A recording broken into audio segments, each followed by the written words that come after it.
Whether we believe in our capacity for self-government or whether we abandon the American Revolution and confess that a little intellectual elite in a far distant capital can plan our lives for us better than we can plan them ourselves. What is the difference between a Democrat and a socialist? The greatest crisis today is not the Middle East, it's not Iraq, it's Syria, but it's climate change. Yeah. All the people don't have freedom, all the people don't have justice, and all the people don't have power, so that means none of us do. The big government lovers painted a picture of doom and gloom in 2011. The future must not belong to those who slander the Prophet of Islam. We see it in the STEM program. You know, people have talked about this STEM program being such a great deal. Welcome to the Abolitionist Roundtable, your all-access pass to the 2016 Black Conservative Revolution. Join the conversation at 734-822-1600.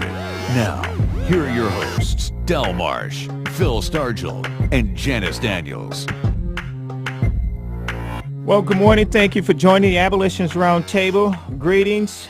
This is Del Marsh sitting in the driver's seat. We have the champion of women in the studio, Mayor Janice Daniels, and of course the defender, the champion of defending our Constitution and liberty. We have Phil Stargell.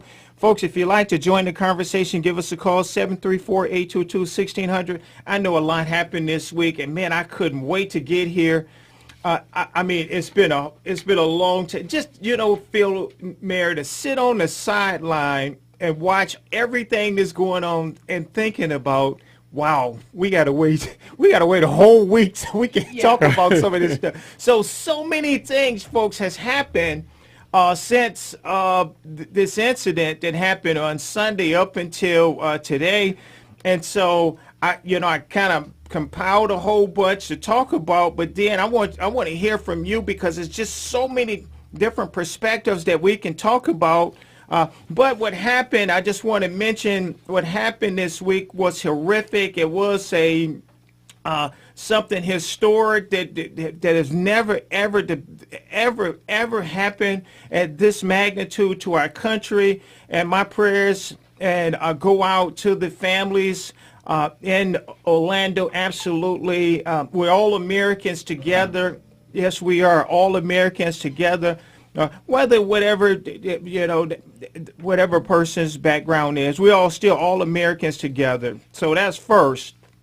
But second, I want to say that when I heard about this guy, and as later on as the information progressed, I realized that this guy, he almost exemplifies the president of the United States. And so that's why I titled this morning's talk that we have. Matter of fact, I want you to go to our website. This is a fundraising month this month. Go to our website at artermichigan.com, There's a donation donut. Go ahead and show your support. And while you're there, there's a button also so you can listen to all the shows on YouTube. Click on there and then go ahead and share it with your friends and their family and neighbors. Okay, now let's go back for a minute. I said this guy, here again, the title of if we can title something, the title of today's show would be Obama's Love Affair with Muslims and Homosexuality. And because strange bedfellows, huh? I had to put that in there. That is strange bedfellows, because you can't just think about it. He has an obsession, Mayor. We've seen over and over and over. We wonder why this guy has this obsession. Well, it is an obsession. But Mayor has a theory on why he has this obsession that we talked about before we went on air, and you said, I'm gonna let you share that. And his other love affair is with Islam, the greatest sound he said he ever heard. Right. The call to prayer. His agenda is driving the news. His agenda is driving the news, and what I said in the big picture is 4 years ago, Obama was opposed to same-sex marriage, and then all of a sudden he converted, and all of a sudden he supports it. But well, let me just say this. Hold on for a minute. I think Phil had said he was in the closet. Well, I don't know if I believe that necessarily. He may have been. He had been in the closet with it, and he was trying to figure out his way to evolve this. But if you think about it, he supports Islam. There is no two ways about it. This man supports Islam far more than he supports Christianity. Yeah. Islam and Christianity are both opposed to homosexuality. But if you look at the way Islam handles it, they throw homosexuals off of buildings. They're violent. Whereas in Christianity, we say, love our neighbor, help them heal, teach them the way, the truth, and the light that Jesus is, so that they can recover from, because we all have sin. We all suffer from the lust for flesh. And that's the biggest problem that we all have in our lifetime. Just real quick. The Democrats have taught homosexuals that the acceptance by Christians doesn't mean anything, because Christians do accept them. They don't accept the behavior. That's right. Right. And they want to try to hate the sin. So what they tell you is that because they tell you that we believe that's a sin and that you should not participate in that type of lifestyle, they want to say that we hate them. Of course. Now, of course, yeah. The Muslims say, we don't like your behavior and we will kill you, cut your head off, throw you off a building. That's right. So Obama... And burn you in fire. In now supporting... And the Democrats say that that's not hate. They don't hate you. Right. You know? Yeah. That's an act of love? Yeah. That's an act of Islam's love, huh? Yeah. That's the way they show. But by Obama and this administration setting up our country under this PC clamp that we have over our ability to speak the truth of what we really believe, they have set up America as the homosexual, loving and special rights kind of a country that Islam can now say, this is why we're going to come and destroy your way of life. Absolutely. And I agree with that. And that's something I absolutely agree. Well, you hit right on button with that, right? That is what's emboldening them because of because of this lust, what they see on the other side is the American filth, the garbage that we pushing that the left is pushing. That the left is pushing. And I'm sorry, that the left is pushing. The Democrats are pushing. Always. Absolutely. And so this is what's emboldening them more and under more. Under this president, they're pushing it.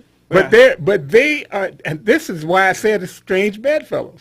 Because how could you condone the things that they condone, the behavior that they condone, and then turn around and tell you not to get angry at the people that will kill them because of their behavior?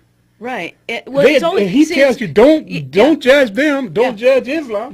Well, he said you can't judge a whole religion. The whole religion, absolutely. And Islam is not a religion; it's a political ideology, and that's another thing that's being. It is a governing idea. That the agenda is driving the news. And in fact, it's not the internet that's radicalizing these young men; it is their families. Have you followed at all what this man's father has been doing? He did a anti-American TV show. He did a YouTube posting on Facebook where he pretended that he's the president of Afghanistan. He's dressed in army fatigues, saying that certain political leaders need to be arrested. So what kind of an environment did this man grow up in? Right. So Donald Trump is exactly right. The families of these killers need to be investigated, not just investigated, but truly detained.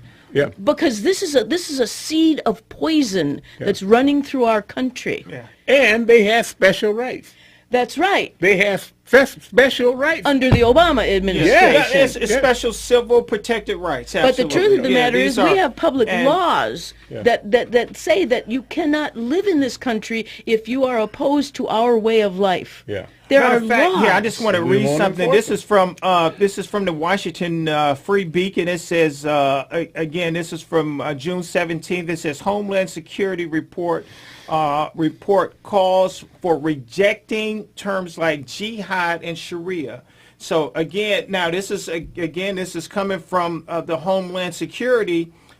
And the reason why Homeland Security is putting out some of these directives, we was talking about this right here. This is under Obama's department that he created, is called Countering Violent Extremism.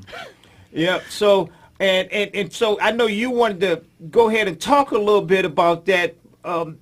Because it's real vague, Phil. Of course, they talking about when it was written, it was to counter the extremism in ISIS and Hezbollah and all the other ones and Boko Haram. But also, they made it real vague because it could also mean you, Phil. Violent wing extremism. Oh yeah, well yeah, that's the real target. Yep. And it's not that you're violent, but it's the language that you use, and that language is called truth. Okay, here's an example of that. Look what they're doing now. They're trying to get a bill passed that says that if you're on the no-fly list, you can't have access to a gun. Okay. All right. So that law was made in order to get violent terrorists to have a way of, getting access to them and finding out what they're up to. So what do they use it for? To take away your rights and my rights to own a gun. Right. So that because and you know what, Phil? That blood murdering Islamic homosexual killer. He went to the gun show. He went through the 3-day process of waiting to be able to get that gun. And what department is it? The FBI that's supposed to do a background check before they release that permit? Probably BTF. Well, whichever department it is, he waited that 3-day process before he went back and picked up those guns. Now, this is somebody that was on that list that they had investigated. In 2012, I think in 2012 and in 2013. So he was already somebody that they were already. Oh man, they had some. This guy went all the way back to high school when the 9/11 happened. That's right. And there were reports that he was one guy celebrated. One guy said he was running around with his arms out like an airplane, talking and running into stuff. Talking about that.